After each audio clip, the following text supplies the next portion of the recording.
ক্ষমতার যখন মানুষ যায় আর ক্ষমতাটা যদি যাওয়ানোর কোনো সম্ভাবনা না থাকে তাইলে মনে করেন এই দেখবেন যে কি করব না করব বুঝে উঠতে পারেন। হ্যাঁ সাদ্দাদে নিজে খোদাই দাবি করে বোঝা নিচ্ছে। আর আমরার তারা হইছে ঘূর্ণিঝড় 10 নম্বর বিপদ সংকেত। আমরা ঘূর্ণিঝড়ের সাথে মোকাবেলা করার জন্য আমরা প্রস্তুত। হগিন্ডির ভূতের নাম মিয়া খা। সূর্য প্রতিদিন উঠত, এই সূর্যের মাঝে আমরা রক্তের দাগ দেখেছি, ঠিক কিনা বলো?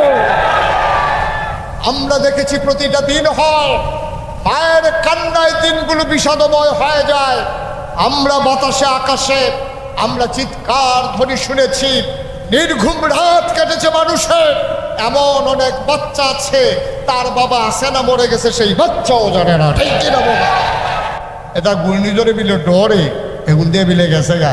কয় তুমি 17 কোটি বাঙালিরে খাওয়াইতে পারো আর 10 লক্ষ রোহিঙ্গারে খাওয়াইতে পারতো না। বইনে বইনেরে বুঝায়।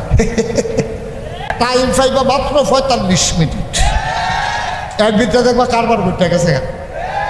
দোয়া কবুল। 15 বছর লাগিয়া দোয়া করাইছ, আটকা কেউ কখনের আগে ঘুমের তুইটা দেখে নাই। গণভবনে রান্না করা ভাতগুলো আর খাওয়া হলো না।